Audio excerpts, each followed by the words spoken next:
ਨਾਥ।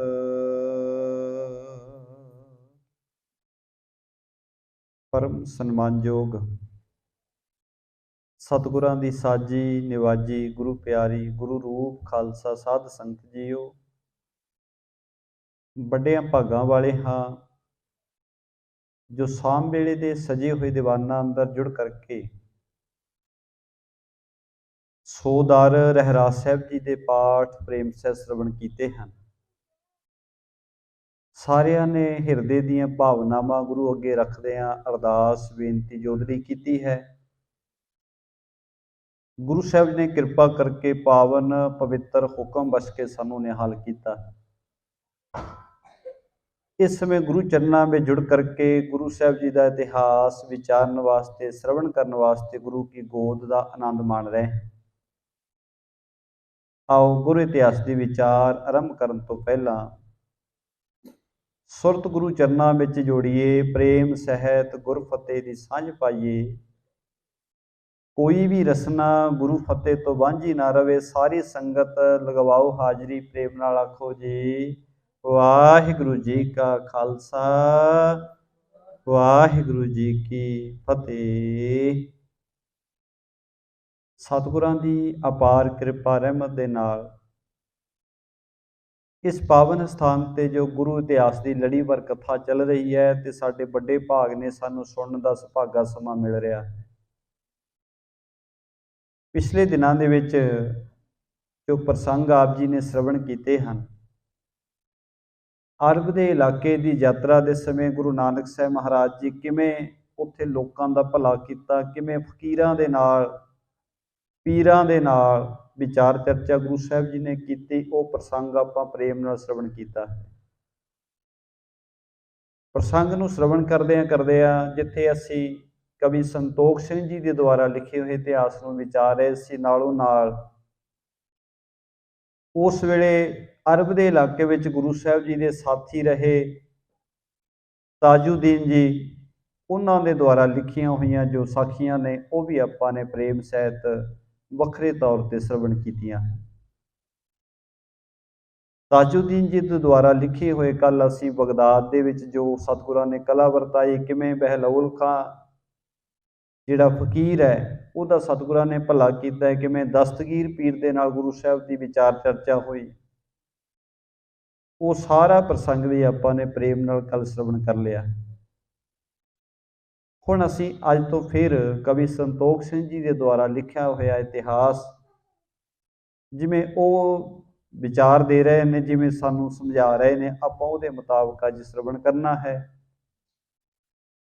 ਕਵੀ ਸੰਤੋਖ ਸਿੰਘ ਜੀ ਦੇ ਦੁਆਰਾ ਅਸੀਂ ਮੱਕੇ ਦੀ ਘਟਨਾ ਦਾ ਸਾਰੀ ਦਾ ਜ਼ਿਕਰ ਪਿੱਛੇ ਵਿਚਾਰ ਚੁੱਕੇ ਹਾਂ। ਅੱਜ ਮਦੀਨੇ ਦੀ ਯਾਤਰਾ ਦਾ ਸਫ਼ਰ ਦਾ ਜ਼ਿਕਰ ਕਵੀ ਜੀ ਕਰ ਰਹੇ ਨੇ। ਆਓ ਪ੍ਰੇਮ ਸਹਿਤ ਵਿਚਾਰਨਾ ਕਰੀਏ। ਦੋਹਰਾ ਜਿਸ ਮੈਂ ਅੰਮ੍ਰਿਤ ਗਿਆਨ ਹੈ, ਮਾਣਕ ਭਗਤ ਵੈਰਾਗ, ਗੁਰੂ ਗ੍ਰੰਥ ਸਾਹਿਬ ਉਦਦ, ਬੰਦਾ ਕਰੇ ਅਨੁਰਾਗ। ਕਵੀ ਜੀ ਆਰੰਭ ਵਿੱਚ ਮੰਗਲਾਚਰਨ ਕਰ ਰਹੇ ਨੇ, ਗੁਰੂ ਦੀਆਂ ਸਿਫਤਾਂ ਕਰ ਰਹੇ ਨੇ ਕਿ ਧੰਨ ਗੁਰੂ ਗ੍ਰੰਥ ਸਾਹਿਬ ਮਹਾਰਾਜ ਰੂਪੀ ਸਮੁੰਦਰ, ਗੁਰੂ ਗ੍ਰੰਥ ਸਾਹਿਬ ਮਹਾਰਾਜ ਗਿਆਨ ਦੇ ਸਮੁੰਦਰ ਨੇ, ਇਹਨਾਂ ਵਿੱਚ ਗਿਆਨ ਰੂਪੀ ਅੰਮ੍ਰਿਤ ਹੈ ਤੇ ਭਗਤੀ ਤੇ ਬੈਰਾਗ ਰੂਪੀ ਗੁਰੂ ਗ੍ਰੰਥ ਸਾਹਿਬ ਮਹਾਰਾਜ ਜੀ ਵਿੱਚ ਕੀਮਤੀ ਰਤਨ ਨੇ। ਕਿਉਂਕਿ ਜਦੋਂ ਅਸੀਂ ਬਾਹਰ ਜਿਹੜਾ ਪਾਣੀ ਦਾ ਸਮੁੰਦਰ ਵੇਖਦੇ ਹਾਂ, ਸਮੁੰਦਰ ਕੀ ਹੈ? ਪਾਣੀ ਦਾ ਸਾਗਰ ਹੈ, ਪਾਣੀ ਦਾ ਭਰਿਆ ਹੋਇਆ, ਤੇ ਉਸ ਪਾਣੀ ਦੇ ਵਿੱਚ ਇੱਕ ਵੱਖਰੀ ਦੁਨੀਆ ਹੈ, ਉਹਦੇ ਵਿੱਚ ਬੇਸ਼ਕੀਮਤੀ ਚੀਜ਼ਾਂ ਨੇ। ਸਮੁੰਦਰ ਦੇ ਵਿੱਚ ਜਿਹੜੀ ਸਾਇੰਸ ਹੈ, ਸਾਇੰਸ ਦਾ ਮੰਨਣਾ ਹੈ ਕਿ ਅਜੇ ਸਿਰਫ 5% ਅਸੀਂ ਸਮੁੰਦਰ ਬਾਰੇ ਜਾਣ ਚੁੱਕੇ ਹਾਂ, ਕਿਉਂਕਿ ਸਮੁੰਦਰ ਜਿਹੜਾ ਹੈ ਧਰਤੀ ਦਾ 79% ਹੈ। 79% ਪਾਣੀ ਹੈ ਧਰਤੀ ਦੇ ਆਲੇ ਦੁਆਲੇ, ਸਿਰਫ 29% ਥਲ ਹੈ। ਹੁਣ ਇਹ ਸਮੁੰਦਰ ਬਹੁਤ ਵੱਡਾ ਹੈ ਤੇ ਸਾਇੰਸ ਦੇ ਮੰਨਣ ਦੇ ਮੁਤਾਬਕ ਅਜੇ 5% ਜਿਹੜਾ ਹੈ ਸਮੁੰਦਰ ਬਾਰੇ ਜਾਣਿਆ ਜਾ ਸਕੇ। ਉਹਦੀ ਅਥਾਹ ਵਿਸ਼ਾਲਤਾ ਨੂੰ ਵੇਖਦਿਆਂ ਹੋਇਆਂ ਗੁਰੂ ਸਾਹਿਬ ਜੀ ਦੀ ਤੁਲਨਾ ਸਮੁੰਦਰ ਨਾਲ ਕਰਕੇ ਗੁਰੂ ਸਾਹਿਬ ਦੀ ਵਡਿਆਈ ਨੂੰ ਵਰਣਨ ਕਰਨ ਦਾ ਯਤਨ ਕੀਤਾ। ਕਵੀ ਜੀ ਕਹਿੰਦੇ ਜਿਵੇਂ ਸਮੁੰਦਰ ਵਿੱਚ ਅਥਾਹ ਪਾਣੀ ਹੈ, ਗੁਰੂ ਗ੍ਰੰਥ ਸਾਹਿਬ ਮਹਾਰਾਜ ਜੀ ਦੇ ਵਿੱਚ ਅਥਾਹ ਗਿਆਨ ਹੈ, ਰੱਬੀ ਗਿਆਨ ਗੁਰੂ ਸਾਹਿਬ ਨੇ ਇਸ ਬਾਣੀ ਵਿੱਚ ਰੱਖਿਆ ਹੈ। ਹੁਣ ਸਮੁੰਦਰ ਵਿੱਚ ਕੀਮਤੀ ਹੀਰੇ ਮੋਤੀ ਵੀ ਮਿਲਦੇ ਨੇ, ਉਸੇ ਤਰ੍ਹਾਂ ਹੀ ਇਸ ਅੰਮ੍ਰਿਤ ਦੇ ਸਰੋਵਰ ਵਿੱਚ, ਇਸ ਅੰਮ੍ਰਿਤ ਦੇ ਸਮੁੰਦਰ ਵਿੱਚੋਂ ਭਗਤੀ ਤੇ ਵਿਰਾਗ ਰੂਪੀ ਰਤਨ ਮਿਲਦੇ ਨੇ। ਤੇ ਕਵੀ ਜੀ ਕਹਿੰਦੇ ਬੰਦੋ ਕਰ ਉਨਰਾਗ, ਮੈਂ ਦੋਵੇਂ ਹੱਥ ਜੋੜ ਕੇ ਪ੍ਰੇਮ ਸਹਿਤ ਧੰਨ ਗੁਰੂ ਗ੍ਰੰਥ ਸਾਹਿਬ ਮਹਾਰਾਜ ਜੀ ਦੇ ਚਰਨਾਂ ਤੇ ਨਮਸਕਾਰ ਕਰਦਾ। ਸਾਨੂੰ ਵੈਸੇ ਵੀ ਗੁਰੂ ਗੋਬਿੰਦ ਸਿੰਘ ਮਹਾਰਾਜ ਜੀ ਦਾ ਜੋ ਹੁਕਮ ਹੈ, ਜਿਹਨੂੰ ਕਵੀ ਜਨਾਂ ਨੇ ਆਪਣੀ ਰਸਨਾ ਦੇ ਨਾਲ, ਵਿਦਵਾਨ ਪੁਰਸ਼ਾਂ ਨੇ ਲਿਖਿਆ ਹੈ, ਆਗਿਆ ਪਈ ਅਕਾਲ ਕੀ ਤਵੇ ਚਲਾਇਓ ਪੰਥ, ਸਭ ਸਿੱਖਣ ਕੋ ਹੁਕਮ ਹੈ ਗੁਰੂ ਮਾਨਿਓ ਗ੍ਰੰਥ। ਧੰਨ ਗੁਰੂ ਗ੍ਰੰਥ ਸਾਹਿਬ ਮਹਾਰਾਜ ਜੀ ਦੇ ਮੰਨਣ ਵਾਸਤੇ, ਗੁਰੂ ਸਾਹਿਬ ਜੀ ਨੂੰ ਗੁਰੂ ਜਾਣਨ ਵਾਸਤੇ ਗੁਰੂ ਗੋਬਿੰਦ ਸਿੰਘ ਮਹਾਰਾਜ ਜੀ ਨੇ ਆਪ ਹੁਕਮ ਕੀਤਾ। ਤੇ ਇਹ ਵੀ ਬਚਨ ਵਿਦਵਾਨ ਪੁਰਸ਼ਾਂ ਨੇ ਲਿਖੇ ਨੇ, ਬਾਤ ਕਰਨ ਗੁਰ ਜੋਚ ਹੈ, ਪੜ੍ਹੇ ਗ੍ਰੰਥ ਮਨ ਲਾਏ। ਜਿਨ੍ਹਾਂ ਨੇ ਗੁਰੂ ਨਾਲ ਗੱਲ ਕਰਨੀ ਹੈ ਉਹ ਗੁਰੂ ਗ੍ਰੰਥ ਸਾਹਿਬ ਮਹਾਰਾਜ ਜੀ ਨੂੰ ਪ੍ਰੇਮ ਨਾਲ ਪੜ੍ਹ ਲੈਣ। ਜਦੋਂ ਪ੍ਰੇਮ ਨਾਲ ਪੜ੍ਹਾਂਗੇ ਤੇ ਸਾਡੀ ਗੱਲ ਗੁਰੂ ਸਾਹਿਬ ਨਾਲ ਹੋਏਗੀ, ਗੁਰੂ ਸਾਹਿਬ ਸਾਡੇ ਸਵਾਲਾਂ ਦੇ ਜਵਾਬ ਦੇਣਗੇ। ਇਸ ਕਰਕੇ ਕਵੀ ਜੀ ਕਹਿੰਦੇ ਮੈਂ ਐਸੇ ਗਿਆਨ ਦੇ ਸਮੁੰਦਰ ਧੰਨ ਗੁਰੂ ਗ੍ਰੰਥ ਸਾਹਿਬ ਮਹਾਰਾਜ ਜੀ ਦੇ ਚਰਨਾਂ ਤੇ ਪ੍ਰੇਮ ਸਹਿਤ ਨਮਸਕਾਰ ਕਰਦਾ। ਦੋਹਰਾ ਸ੍ਰੀ ਅੰਗਦ ਜੀ ਸੁਣੋ ਪੁਨ, ਕੇਤਕ ਦਿਵਸ ਬਿਤਾਏ, ਮਰਦਾਨੇ ਕੋ ਬਚ ਕਹੇ, ਅਸਵਿਦ ਸ੍ਰੀ ਗਤ ਦਾਏ। ਬਾਬਾ ਬਾਲਾ ਜੀ ਧੰਨ ਗੁਰੂ ਅੰਗਦ ਸਾਹਿਬ ਮਹਾਰਾਜ ਜੀਆਂ ਨੂੰ ਬੇਨਤੀ ਕਰਦੇ ਨੇ, ਕਹਿੰਦੇ ਸਤਿਗੁਰੂ ਜੀ ਹੁਣ ਅਗਲੀ ਕਥਾ ਸੁਣੋ। ਜਿਵੇਂ ਮੱਕੇ ਵਿੱਚ ਹੋਇਆ ਉਹ ਤਾਂ ਆਪ ਜੀ ਨੇ ਸੁਣ ਲਿਆ ਹੈ, ਹੁਣ ਆਪ ਜੀ ਅਗਲੀ ਕਥਾ ਸੁਣੋ। ਜਿਸ ਵੇਲੇ ਕੁਝ ਦਿਨ ਬਤੀਤ ਹੋਏ, ਭਾਈ ਮਰਦਾਨਾ ਜੀ ਨੂੰ ਧੰਨ ਗੁਰੂ ਨਾਨਕ ਸਾਹਿਬ ਮਹਾਰਾਜ ਜੀਆਂ ਨੇ ਬੜੇ ਪ੍ਰੇਮ ਨਾਲ ਫਿਰ ਬਚਨ ਕਹੇ, ਸਵਈਆ ਚਲਵੇ ਜਿਤ ਚਾਹੇ ਚਲੋ, ਤਿਤ ਕੋ ਸੁਣ ਬੋਲਤ ਪਾ ਗੁਰ ਸੋ ਮਰਦਾਨਾ। ਗੁਰੂ ਸਾਹਿਬ ਜੀ ਨੇ ਬਚਨ ਕੀਤੇ ਭਾਈ ਮਰਦਾਨਾ ਜੀ ਨੂੰ, ਭਾਈ ਮਰਦਾਨਾ ਜੀ ਦੱਸੋ ਹੁਣ ਕਿੱਥੇ ਚੱਲਣਾ, ਜਿੱਥੇ ਤੁਹਾਡਾ ਜੀਅ ਕਰਦਾ ਤੁਹਾਨੂੰ ਉੱਥੇ ਲੈ ਚੱਲੀਏ। ਕਿਉਂਕਿ ਪਹਿਲਾਂ ਤੁਹਾਡਾ ਮਨ ਕਰਦਾ ਸੀ ਕਿ ਮੱਕੇ ਦੀ ਯਾਤਰਾ ਕਰੀਏ ਤੇ ਹੁਣ ਮੱਕੇ ਆ ਗਏ ਆ, ਹੁਣ ਤੁਹਾਡਾ ਜੀਅ ਕੀ ਕਰਿਆ ਹੈ, ਤੁਹਾਡਾ ਮਨ ਕੀ ਕਹਿੰਦਾ, ਕਿੱਥੇ ਚੱਲਣਾ ਚਾਹੀਦਾ ਹੈ। ਜਿੱਥੇ ਕਹੋਗੇ ਉੱਥੇ ਲੈ ਚੱਲਾਂਗੇ। ਭਾਈ ਮਰਦਾਨਾ ਜੀ ਨੇ ਫਿਰ ਬੇਨਤੀ ਕੀਤੀ, ਜਿਹ ਥਾਨ ਮੈਂ ਗੌਰ ਮੁਹੰਮਦ ਹੈ, ਦਿਖਰਾਵੋ ਮੋਹੇ ਕੇ ਸੋ ਮਕਾਨਾ। ਸਤਿਗੁਰੂ ਜੀ ਨੂੰ ਭਾਈ ਮਰਦਾਨਾ ਜੀ ਬੇਨਤੀ ਕਰਦੇ ਨੇ, ਕਹਿੰਦੇ ਸਤਿਗੁਰੂ ਜੀ ਜਿੱਥੇ ਮੁਹੰਮਦ ਸਾਹਿਬ ਦੀ ਕਬਰ ਹੈ, ਗੌਰ ਦਾ ਭਾਵ ਹੁੰਦਾ ਹੈ ਕਬਰ, ਕਹਿਣ ਲੱਗੇ ਜੀ ਮੈਨੂੰ ਗੌਰ ਦਿਖਾਉਣੀ ਕਰੋ, ਮੁਹੰਮਦ ਸਾਹਿਬ ਦੀ ਕਬਰ ਦਿਖਾਉਣੀ ਕਰੋ, ਉਸ ਸਥਾਨ ਤੇ ਲੈ ਚਲੋ ਜਿੱਥੇ ਮੁਹੰਮਦ ਸਾਹਿਬ ਦੀ ਕਬਰ ਹੈ, ਜਿੱਥੇ ਉਹਨਾਂ ਨੂੰ ਦਫਨਾਇਆ ਗਿਆ। ਇਹ ਕਾਬੇ ਕੋ ਪਾਜ ਤੋ ਦੇਖ ਲਿਓ, ਅਬ ਤਾਹੇ ਬਿਲੋਕਣ ਚਾਹੇ ਮਹਾਨਾ।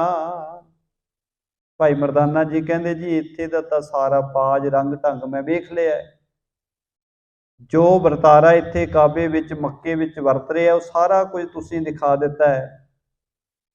ਹੁਣ ਕਿਰਪਾ ਕਰੋ ਮੈਨੂੰ ਮਦੀਨਾ ਸ਼ਹਿਰ ਵੀ ਲੈ ਚੱਲੋ, ਜਿੱਥੇ ਮੁਹੰਮਦ ਸਾਹਿਬ ਦੀ ਕਬਰ ਬਣੀ ਹੋਈ ਹੈ, ਉਹ ਵੀ ਵੇਖ ਲਈਏ। ਇਸ ਦੇਸ ਆਏ ਅਬ ਦੇਖ ਚੱਲੇ, ਤੁਮ ਕਾਮਨਾ ਪੂਰਨ ਹੋ ਗੁਣ ਖਾਨਾ। ਭਾਈ ਮਰਦਾਨਾ ਜੀ ਕਹਿੰਦੇ ਸਤਿਗੁਰੂ ਜੀ ਹੁਣ ਇਸ ਪਾਸੇ ਇਸ ਇਲਾਕੇ ਵਿੱਚ ਆਏ ਹੀ ਆ ਤੇ ਹੁਣ ਦੇਖ ਹੀ ਚੱਲੀਏ, ਮੁਹੰਮਦ ਸਾਹਿਬ ਦੀ ਕਬਰ ਵੀ ਦੇਖ ਚੱਲੀਏ, ਹੁਣ ਇੱਥੇ ਨੇੜੇ ਹੀ ਆਈ ਹੈ। ਇਸ ਕਰਕੇ ਆਪ ਜੀ ਕਿਰਪਾ ਕਰੋ ਮੇਰੀ ਇਹ ਵੀ ਕਾਮਨਾ ਪੂਰੀ ਕਰ ਦਿਓ। ਸਵਈਆ ਗੁਰਬੈਨ ਭਣੇ ਦਿਨ ਦਵਾਜਲ ਗੈਰ ਹੈ, ਗੋਰ ਮੁਹੰਮਦ ਜੋ ਮਕਾਨਾ।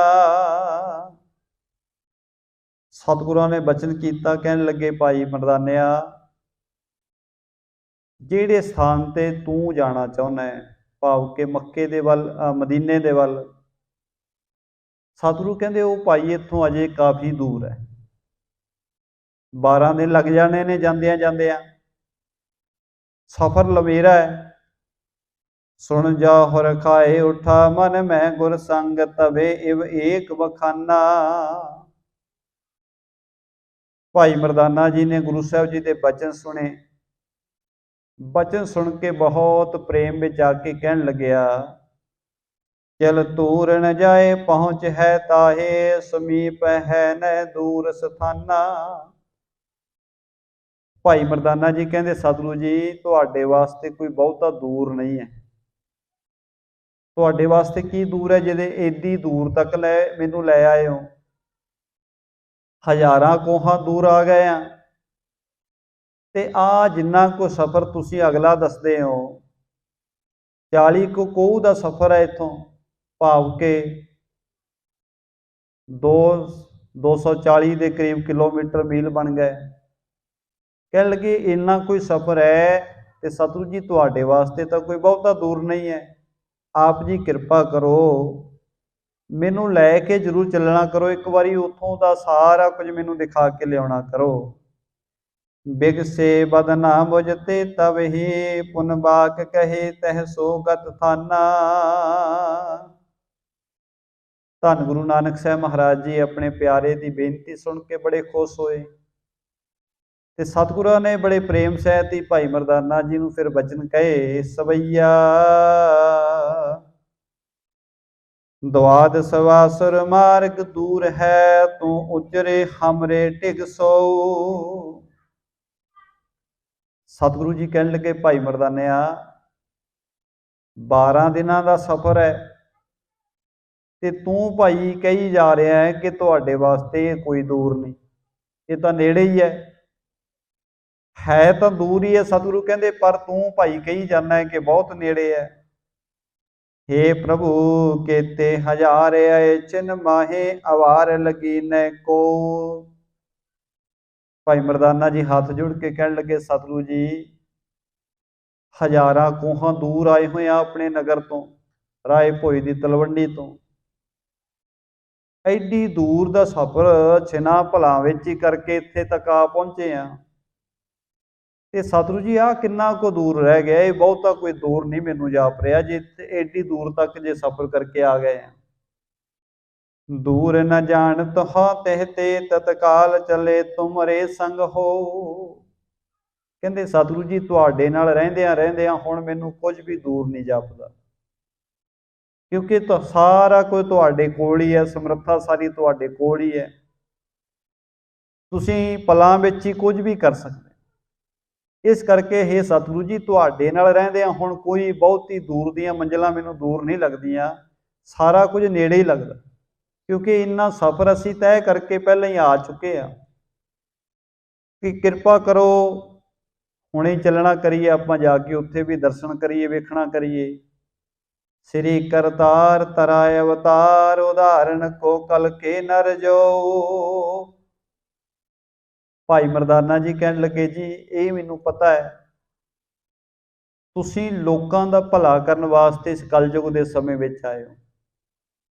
हुण जिवें आपां पहलां भी कई बार बेनती कीती है कि भाई मरदाना जी किते ना किते जाके जदों बेनती करते हैं सतगुरु जी मैनू बड़ी भुख लगी है, भोजन का प्रबंध करो, तो उदों कई बार इस तरह लगता है जिवें भाई मरदाना जी बार बार बेनतियां कर रहे हैं, उन्हां कोलों भुख बर्दाश्त नहीं होंदी।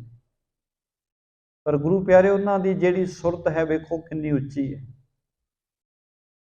क्योंकि रब्बी बाणी नूं रोज़ गाउंदे ने। केवल भुख दा तां एक भरम है, भुख दे बहाने किसी दा भला हुंदा है, पर है उन्हां दी सुरत इन्ने प्रेम विच रंगी हुई है। वो जाणदे ने गुरु नानक साहब महाराज कलयुग के समय विच परमात्मा जी ने अपना रूप बनाया है ते लोकां दा भला करन वास्ते गुरु नानक साहब महाराज इत्थे आए, ये सारा कुछ जानते ने। दोहरा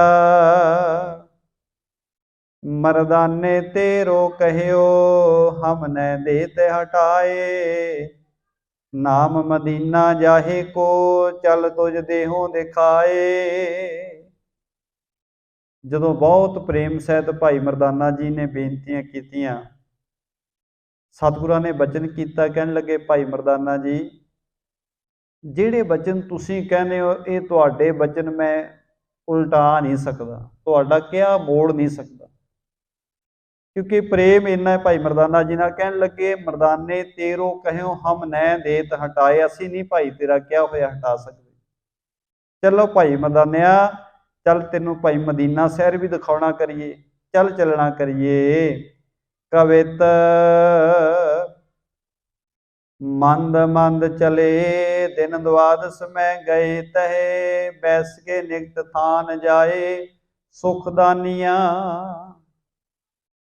मंद मंद भाव के हौली हौली गुरु नानक साहब महाराज जी ने सफर अगे आरंभ कर दिता। 12 दिनों का सफर करदियां करदियां धन गुरु नानक साहब महाराज सच्चे पातशाह जी मदीना शहर जा पहुंचे ने, जिथे मुहम्मद साहब की कबर बनी हुई है।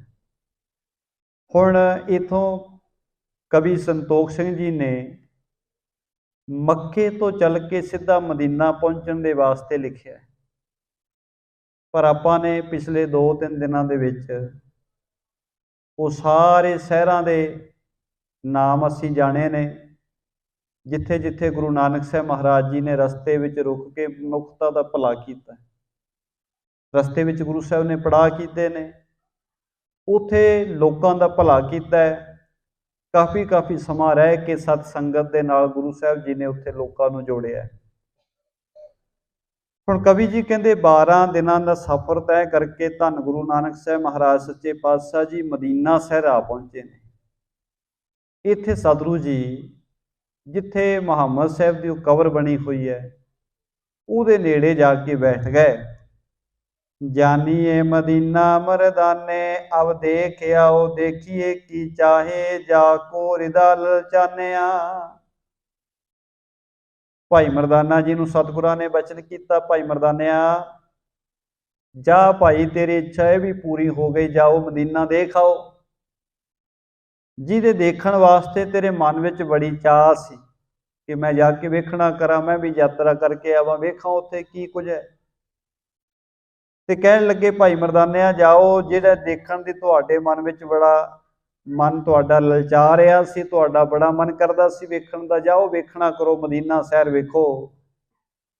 देहेंगे हटाए कैसो देखो थान जाए प्रभु।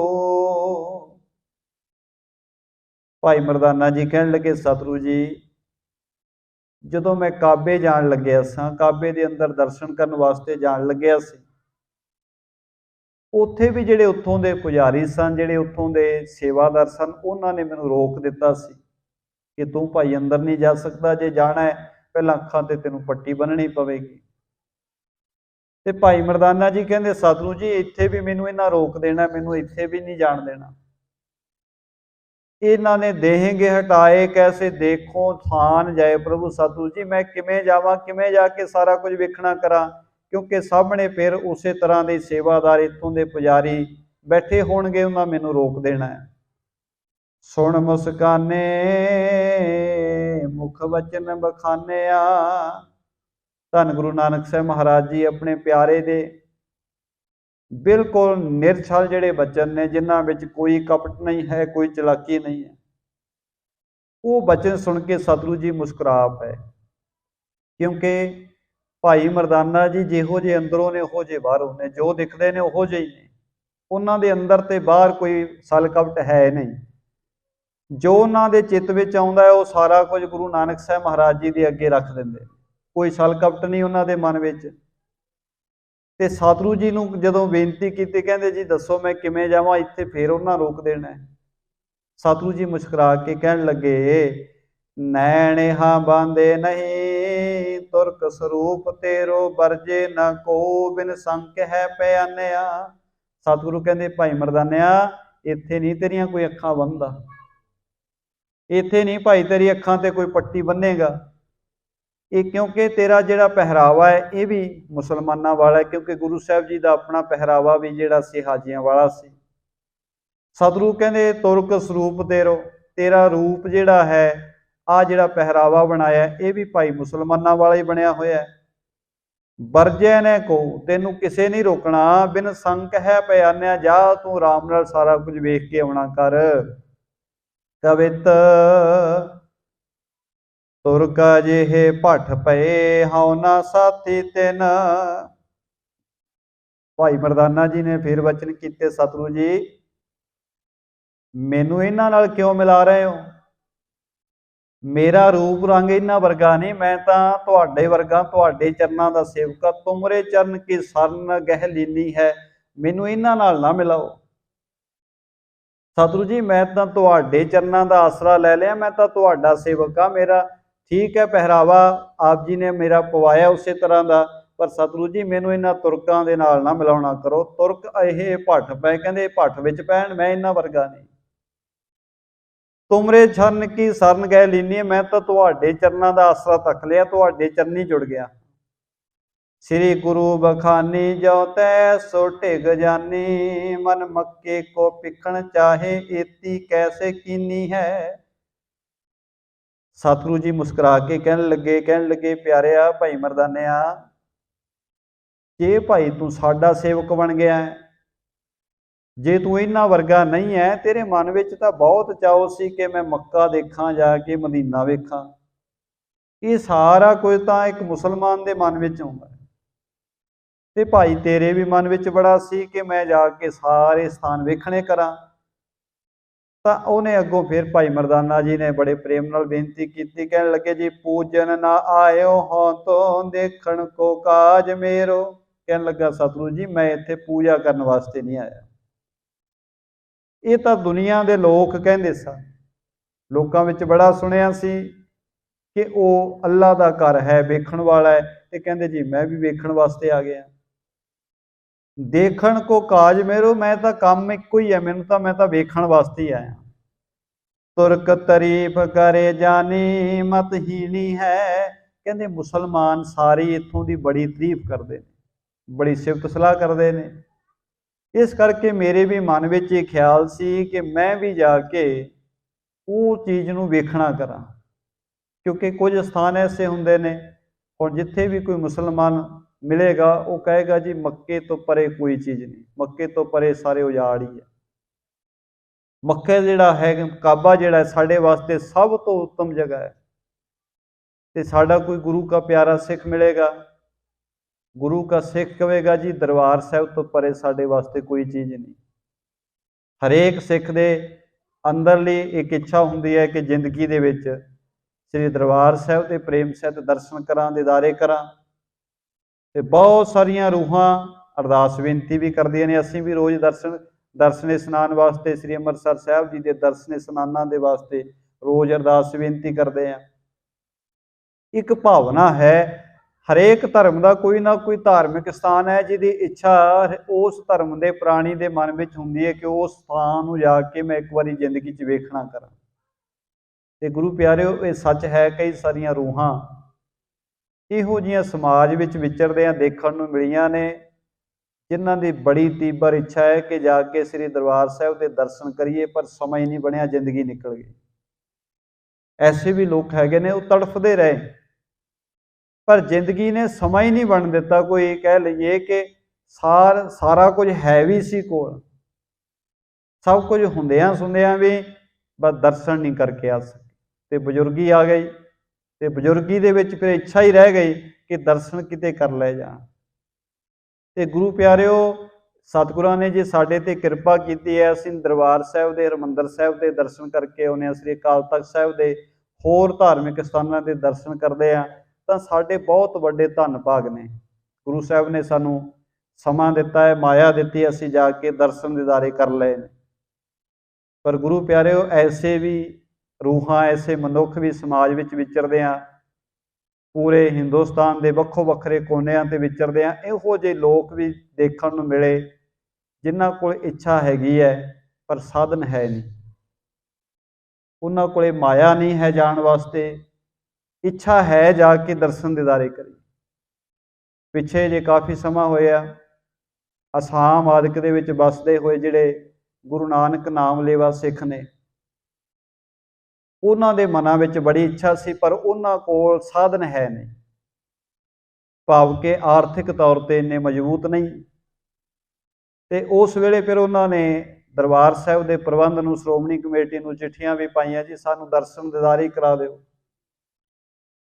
ਤੇ ਚਲੋ ਉਹਨਾਂ ਨੇ, ਪ੍ਰਬੰਧਕਾਂ ਨੇ ਉਪਰਾਲੇ ਕੀਤੇ, ਟ੍ਰੇਨਾਂ ਦੇ ਡੱਬੇ ਬੁੱਕ ਕਰਾ ਕੇ ਜਿਨ੍ਹਾਂ ਦੇ ਭਾਗਾਂ ਵਿੱਚ ਸੀ, ਬੜੇ ਚਾਅ ਨਾਲ, ਜਿਹੜੇ ਕਹਿੰਦੇ ਸਨ ਕਦੇ ਅਸੀਂ ਸੋਚਿਆ ਨਹੀਂ ਸੀ ਅਸੀਂ ਪਹੁੰਚ ਜਾਵਾਂਗੇ ਦਰਬਾਰ ਸਾਹਿਬ, ਉਹਨਾਂ ਦੇ ਵਾਸਤੇ ਦਰਸ਼ਨਾਂ ਦੇ ਪ੍ਰਬੰਧ ਕੀਤੇ ਗਏ। ਫਿਰ ਬੱਸਾਂ ਕਰਕੇ ਸਾਰੇ ਜਿਹੜੇ ਨੇੜੇ ਦੇ ਹੋਰ ਸਥਾਨ, ਸ੍ਰੀ ਅਨੰਦਪੁਰ ਸਾਹਿਬ ਆਦਿਕ, ਉਹ ਕਿਉਂ ਹੋਏ? ਕਿਉਂਕਿ ਉਹ ਅਰਦਾਸ ਕਰਦੇ ਸਨ, ਸਤਿਗੁਰੂ ਕਿਤੇ ਵਿਧੀ ਬਣਾ ਦਿਓ, ਸਾਡਾ ਸਮਾਂ ਤੇ ਪੈਸਾ ਤਾਂ ਸਾਡੇ ਕੋਲ ਹੈ ਨਹੀਂ ਕਿ ਦਰਸ਼ਨ ਕਰ ਸਕੀਏ ਜਾ ਕੇ, ਪਰ ਤੁਸੀਂ ਕਿਰਪਾ ਕਰਦੇ ਹੋ, ਤੁਸੀਂ ਰਹਿਮਤ ਕਰ ਸਕਦੇ ਹੋ। ਤੇ ਤਾਂ ਉਹਨਾਂ ਵਾਸਤੇ ਵਿਧੀ ਵੀ ਬਣ ਗਈ। ਬਹੁਤ ਸਾਰੀਆਂ ਰੂਹਾਂ ਨੇ ਜਿਹੜੀਆਂ ਅਰਦਾਸ ਕਰਦੀਆਂ ਨੇ ਕਿ ਕਿਤੇ ਦਰਸ਼ਨ ਹੋਵਣ।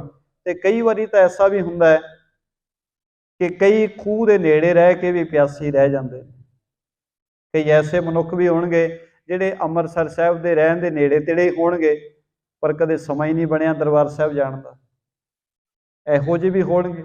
ਇਹ ਤਾਂ ਗੁਰੂ ਸਾਹਿਬ ਕਿਰਪਾ ਕਰਦੇ ਨੇ ਤਾਂ ਕਿਤੇ ਦਰਸ਼ਨ ਦਿਦਾਰੇ ਹੋ ਜਾਂਦੇ ਨੇ। ਇਸੇ ਕਰਕੇ ਅਸੀਂ ਅਰਦਾਸ ਰੋਜ਼ ਕਰਦੇ ਹਾਂ।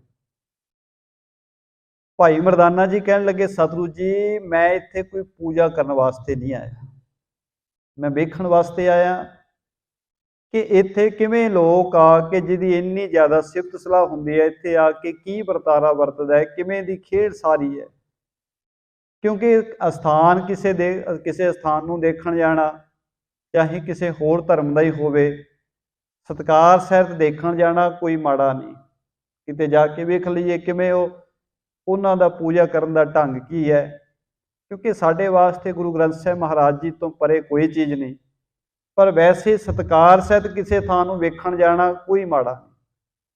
ਉਹਨਾਂ ਦਾ ਰੰਗ ਢੰਗ ਵੇਖਣਾ, ਉਹਨਾਂ ਦੀ ਮਰਜ਼ਾਦਾ ਦੇ ਅਨੁਸਾਰ ਦੇਖਣਾ, ਆਪੋ ਆਪਣੇ ਧਾਰਮਿਕ ਵਿਸ਼ਵਾਸ ਨੇ, ਆਪੋ ਆਪਣੀ ਉਹਨਾਂ ਦੀਆਂ ਵਿਧੀਆਂ ਨੇ। ਕਿਉਂਕਿ ਇਸ ਤਰ੍ਹਾਂ ਇਕੱਲਾ ਕਿਤੇ ਜਾਣ ਦੇ ਨਾਲ ਕੋਈ ਬੰਦਾ ਧਰਮ ਤੋਂ ਮੁਨਕਰ ਨਹੀਂ ਹੋ ਜਾਂਦਾ। ਜੇ ਇਸ ਤਰ੍ਹਾਂ ਜਾਣ ਨਾਲ ਮੁਨਕਰ ਹੋ ਜਾਂਦਾ ਹੁੰਦਾ, ਗੁਰੂ ਨਾਨਕ ਸਾਹਿਬ ਮਹਾਰਾਜ ਮੱਕੇ ਕਾਬੇ ਕਿਤੇ ਜਾਂਦੇ ਹੀ ਨਾ, ਜਗਨਨਾਥਪੁਰੀ ਗੁਰੂ ਸਾਹਿਬ ਜਾਂਦੇ ਹੀ ਨਾ। ਕਿੰਨੇ ਸਾਰੇ ਮੰਦਰਾਂ ਵਿੱਚ ਗੁਰੂ ਸਾਹਿਬ ਜੀ ਗਏ, ਪਰ ਉੱਥੇ ਜਾ ਕੇ ਗੱਲ ਸੱਚ ਦੀ ਰੱਖੀ, ਵਿਚਾਰ ਉਹਨਾਂ ਨੂੰ ਸੱਚ ਦੀ ਦਿੱਤੇ।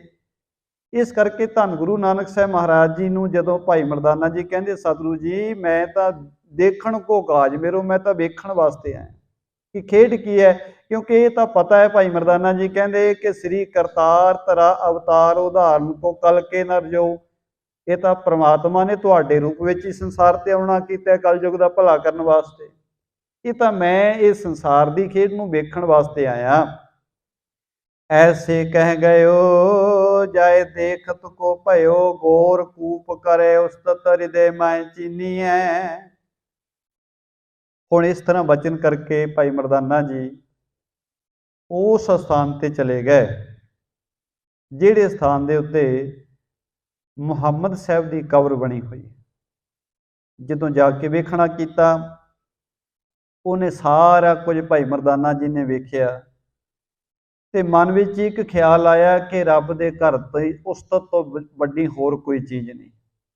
ਠੀਕ ਹੈ, ਸਥਾਨ ਬਣੇ ਨੇ, ਪਰ ਰੱਬੀ ਉਸਤਤ ਤੋਂ ਵੱਡੀ ਹੋਰ ਕੋਈ ਚੀਜ਼ ਨਹੀਂ ਹੈ। ਦੋਹਰਾ ਬਹੁਰੋ ਸ੍ਰੀ ਗੁਰ ਆਪ ਉਠ ਪਹਿਰੇ ਪੈਰ ਖਰਾਬ। ਹੁਣ ਗੁਰੂ ਨਾਨਕ ਸਾਹਿਬ ਮਹਾਰਾਜ ਜੀ ਵੀ ਉੱਠ ਖੜੇ ਆਪਣੇ ਆਸਣ ਤੋਂ, ਤੇ ਸਤਿਗੁਰਾਂ ਦੇ ਚਰਨਾਂ ਵਿੱਚ ਉਸ ਵੇਲੇ ਖੜਾਵਾਂ ਪਾਈਆਂ ਹੋਈਆਂ। ਜਿਸ ਤਰ੍ਹਾਂ ਆਪਾਂ ਜੋੜਾ ਪਾ ਲੈਂਦੇ ਹਾਂ, ਜਿਹੜੇ ਰੱਬ ਦੇ ਪਿਆਰੇ ਹੁੰਦੇ ਨੇ ਉਹ ਖੜਾਵਾਂ ਪਹਿਨਦੇ ਨੇ, ਲੱਕੜ ਦੀਆਂ ਬਣੀਆਂ ਹੋਈਆਂ ਖੜਾਵਾਂ। ਗੁਰੂ ਨਾਨਕ ਸਾਹਿਬ ਮਹਾਰਾਜ ਜੀ ਨੇ ਉਸ ਵੇਲੇ ਆਪਣੇ ਚਰਨਾਂ ਵਿੱਚ ਖੜਾਵਾਂ ਪਾਈਆਂ ਹੋਈਆਂ। ਚਾਰ ਦੀਵਾਲੀ ਅੰਤਰੇ ਗਏ ਗੋਰ ਜਿਹ ਥਾਮ। ਉਹ ਚਾਰ ਦੀਵਾਰੀ ਜਿੱਥੇ ਬਣੀ ਹੋਈ ਹੈ, ਜਿਹਦੇ ਅੰਦਰ ਮੁਹੰਮਦ ਸਾਹਿਬ ਦੀ ਗੋਰ ਪਾਵ ਕੇ ਕਬਰ ਹੈ, ਗੁਰੂ ਸਾਹਿਬ ਜੀ ਉਸ ਸਥਾਨ ਦੇ ਅੰਦਰ ਖੜਾਵਾਂ ਸਮੇਤ ਹੀ ਚਲੇ ਗਏ। ਹੋਤੇ ਮਲਾਣੇ ਬਹੁ ਜਹਾਂ ਵੈਸੇ ਕਰ ਹੀ ਸੇਵ। ਗੁਰੂ ਨਾਨਕ ਸਾਹਿਬ ਮਹਾਰਾਜ ਜੀ ਜਦੋਂ ਉਸ ਚਾਰ ਦੀਵਾਰੀ ਦੇ ਅੰਦਰ ਗਏ, ਜਿੱਥੇ ਬਹੁਤ ਸਾਰੇ ਮੁਲਾਣੇ ਬੈਠੇ ਨੇ, ਮੁੱਲਾ ਲੋਕ ਬੈਠੇ ਨੇ ਜਿਹੜੇ ਸੇਵਾ ਦੇ ਵਿੱਚ ਹਾਜ਼ਰ ਨੇ ਉੱਥੋਂ ਦੇ, श्री नानक को देख कर बोले लखियो न भेव। गुरु नानक साहब महाराज जी ਨੂੰ ਵੇਖ ਕੇ ਉਹ ਇੱਕਦਮ ਅਚੰਭਤ ਜੋ ਹੋ ਕੇ ਬੋਲੇ, को है पैर खराब तो पैर समीपै आए। गुरु नानक साहब महाराज जी वाल थोड़ा गुस्से में आके कहन लगे, भाई तू कौन है? तेनू नहीं पता इत्थे खड़ावा पहन के नहीं आईदा, जोड़े उतार के आईदा, तू खड़ावा पहन के आ गया है। मत तेरी अनजान है जार तरीत न पाए। साहिबां नूं कहन लगे तुहाडी मत अनजान है, तुसीं अनजान बंदे जापदे हो। इत्थे कोई भी मनुख जिहड़ा यात्रा करन वास्ते आउंदा है, यात्रा की मर्यादा यह है कि इत्थे जोड़े पा के नहीं आईदा। ये मुहम्मद साहब की कबर है, पर तुसीं बिल्कुल ही अनजान हो ते खड़ावा पा के इत्थे आ गए। अब्द मुहम्मद को ना कियो एहो रसूल मुकाम, पाछे हट जाइए अवे पुन बोले गुण धाम। कहन लगे जी तुसीं मुहम्मद साहब का अदब नहीं किया। ये रसूल का मुहम्मद साहब का मुकाम है, टिकाणा है जिथे उन्होंने दफनाया गया, जिथे उन्होंने कबर बनी हुई है। ते तुसीं इत्थों दा कोई सन्मान ही नहीं किया, तुसीं खड़ावा पहन के अंदर क्यों आ गए? कहन लगे पाछे हट जाइए अवे पिछे हट जाओ, इत्थे अगे ना आओ, पिछा हट ना करो। ये मुहम्मद साहब का मुकाम है, इत्थे खड़ावा पहन के नहीं आई। गुरु नानक साहब महाराज जी ने फिर बड़े प्रेम सहित आनंद विच आके रब्बी बाणी का एक शब्द गायन किया है। श्री राग महला पहला घर दूजा, मुकाम कर घर वैसना नित चलन की तोख। मुकाम ता पर जानिए जा रह निश्चल लोक। गुरु साहब जी ने उन्होंने क्या कहन लगे जी मुहम्मद साहब का मुकाम है, भाव के टिकाणा है, इथों तुसीं पिछा हट जाओ। गुरु साहब जी कहन लगे जिहड़ा शब्द गाया मुकाम कर घर वैसना नित चलने की धोख। कहंदे प्यारिओ इत्थे मुकाम है किसी का नहीं, टिकाणा तो इत्थे है ही किसी का नहीं। क्योंकि जिहड़ा भी प्राणी इत्थे संसार ते आया है नित चलने की धोख, उहदे अंदर तो धोख धुखी लगी पई है, रोज ही कि चलना है संसार तो जाना ही जाना है। हर वेले बंदे का कोई पता नहीं लगता कदों किनों आवाज़ पै जाए, किहदे वास्ते परवाना आ जाए। घर घर इहो पहुंचा सदड़े नित पवाने, इत्थे तां रोज ही सद्दे पै रहे ने। मुकाम ता पर जाणीए जा रह निश्चल लोक। गुरु साहब जी कहंदे भाई इत्थे टिकाणा तां समझिए, मुकाम तां समझिए जे भाई इत्थे पक्के तौर पर किसी ने रहना होवे। इत्थे टिकाणा है ही किसी का नहीं। बाबा फरीद जी महाराज जी के भी बचन आपां पढ़दे हां, फरीदा कित्थे तैंडे मापियां जिन्नी तू जने होए। कहन लगे प्यारे जिहड़ा तू अपना टिकाणा बना के बैठा, कहंदा मेरा घर मेरा टिकाणा है। माता पिता जी भी इवें ही कहंदे सन। बाबा फरीद जी कहंदे दस कित्थे ने तेरे मापे? फरीदा कित्थे तैंडे मापियां जिन्नी तू जने होए, जिन्हां ने तेनू जन्म दिता सी, तै पासों ये लद गए, वो इत्थों चले गए। जिहड़े इस घर नूं टिकाणा कहंदे सन, जित आसन हम वैसे केते बैस गया, जिथे असीं अज बैठे इत्थे पता नहीं किन्ने को बैठ के उठ के चले गए, आ रहे ने जा रहे ने। गुरु साहब कहंदे मुकाम तां पर जाणीए जा रह निश्चल लोक। भाई तुसीं कहंदे हो मुहम्मद साहब का टिकाणा है, टिकाणा तां इत्थे किसी का भी नहीं, ये तां सारे लोकां ने इत्थों चलना है।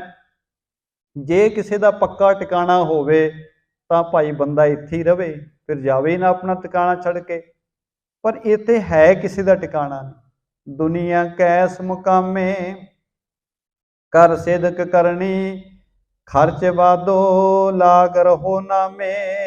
भाई ये दुनिया किसी का पक्का टिकाणा नहीं है, इस करके परमात्मा जी के नाम विच जुड़िए, भरोसा बनाइए, अपना करनी नूं सुध करिए। इस रब्बी विश्वास ते भरोसे का नाम का धन सफ़र का खर्च अपने पल्ले बन्हना करिए, तां जो इत्थों तुरन लग्गिया कोई मुश्किल ना आवे। गुरु साहब जी के बचन असीं रोज़ भी पढ़ते हैं। ਸਾਹਿਬ ਕਹਿੰਦੇ ਭਾਈ ਈਹਾਂ ਖਾਟ ਚਲੋ ਹਰ ਲਾਹਾ, ਆਗੇ ਬਸਨ ਸੁਹੇਲਾ। ਇੱਥੇ ਲਾਹਾ ਖੱਟਣ ਵਾਸਤੇ ਆਏ ਆ, ਕੁਝ ਨਾ ਕੁਝ ਕਮਾਉਣ ਵਾਸਤੇ ਆਏ ਆ। ਅਸੀਂ ਸੰਸਾਰਿਕ ਤੌਰ ਤੇ ਮਾਇਆ ਕਮਾ ਰਹੇ ਹਾਂ, ਤੇ ਮਾਇਆ ਸਾਡੇ ਪਰਿਵਾਰਕ ਕਾਰਜ, ਸਮਾਜਿਕ ਕਾਰਜ ਸਵਾਰਦੀ ਹੈ। ਪਰ ਇਹ ਪਿਛਲੇ ਦਿਨਾਂ ਵਿੱਚ ਬੇਨਤੀ ਕੀਤੀ ਸੀ, ਇਹ ਸੰਸਾਰ ਚਲਾਉਣ ਵਾਸਤੇ, ਇਹ ਇੱਥੇ ਜੀਵਨ ਦਾ ਨਿਰਵਾਹ ਕਰਨ ਵਾਸਤੇ ਹੈ, ਗੁਜ਼ਾਰਾ ਵਾਸਤੇ ਹੈ। ਪਰ ਅਸਲੀ ਧਨ ਸਤਿਗੁਰੂ ਕਹਿੰਦੇ ਉਹ ਹੈ ਰੱਬੀ ਨਾਮ ਦਾ, ਸ਼ੁਭ ਕਰਮਾਂ ਦਾ, ਪਰਉਪਕਾਰ ਦਾ, ਭਲੇ ਦੇ ਕਾਰਜਾਂ ਦਾ, ਕਿਸੇ ਦੇ ਦੁੱਖ ਸੁੱਖ ਵਿੱਚ ਨਾਲ ਖੜਨ ਦਾ। ਇਹ ਜਿਹੜੇ ਕਾਰਜ ਨੇ ਇਹ ਬੰਦੇ ਦਾ ਸਦੀਵੀ ਧਨ ਹੈ। ਪਰ ਗੁਰੂ ਨੇ ਬਾਣੀ 'ਚ ਬੜਾ ਪਿਆਰਾ ਵਚਨ ਕਹਿ ਦਿੱਤਾ, ਕਹਿੰਦੇ ਕਾਚਾ ਧਨ ਸੰਚੈ ਮੂਰਖ ਗਵਾਰ, ਮਨਮੁਖ ਭੁੱਲੇ ਅੰਧ ਗਵਾਰ। ਬੰਦਾ ਕੱਚਾ ਧਨ ਤਾਂ ਇਕੱਠਾ ਕਰੀ ਜਾਂਦਾ ਹੈ, ਭੁੱਲਿਆ ਹੋਇਆ, ਪਰ ਸੱਚੇ ਧਨ ਨੂੰ ਕਦੇ ਇਕੱਠਾ ਕਰਨ ਦਾ ਯਤਨ ਨਹੀਂ ਕੀਤਾ। ਤੇ ਸੱਚਾ ਧਨ ਮਿਲਦਾ ਕਿੱਥੋਂ ਹੈ? ਸਾਚਾ ਧਨ ਗੁਰਮਤੀ ਪਾਏ, ਕਾਚਾ ਧਨ ਪੁਨਿ ਆਵੇ ਜਾਏ। ਸੱਚਾ ਧਨ ਤਾਂ ਗੁਰੂ ਦੀ ਮੱਤ ਨਾਲ ਮਿਲਣਾ ਹੈ, ਤੇ ਕੱਚਾ ਧਨ ਆਉਂਦਾ ਜਾਂਦਾ ਰਹਿੰਦਾ ਹੈ, ਕਦੇ ਕਿਸੇ ਕੋਲ ਆ ਵੀ ਜਾਂਦਾ, ਕਦੇ ਚਲਾ ਜਾਂਦਾ ਹੈ, ਇਹ ਸਦੀਵੀ ਨਹੀਂ ਰਹਿੰਦਾ। ਪਰ ਜਿਹੜਾ ਸੱਚਾ ਧਨ ਹੈ, ਜਿਹੜਾ ਗੁਰੂ ਸਾਹਿਬ ਜੀ ਕਹਿੰਦੇ ਕਰ ਸਿਦਕ ਕਰਨੀ ਖਰਚ ਵਾਧੋ ਲਾਗ ਰਹੋ ਨਾਮੇ। ਭਾਈ ਨਾਮ ਵਿੱਚ ਸੁਰਤ ਨੂੰ ਜੋੜਨਾ ਕਰੋ, ਕਿਉਂਕਿ ਆਉਦ ਘਟੈ ਦਿਨ ਸੋ ਰਹਿ ਨਾਰੇ, ਮਨ ਗੁਰਮਿਲ ਕਾ ਸਵਾਰੇ। ਉਮਰ ਤਾਂ ਘਟਦੀ ਜਾ ਰਹੀ ਹੈ, ਪਰ ਗੁਰੂ ਦੇ ਚਰਨਾਂ ਵਿੱਚ ਜੁੜ ਕੇ ਪਹਿਲਾਂ ਜ਼ਿੰਦਗੀ ਦਾ ਕਾਰਜ ਸਵਾਰ ਲਈਏ, ਇਹਨੂੰ ਸਫਲਾ ਕਰ ਲਈਏ।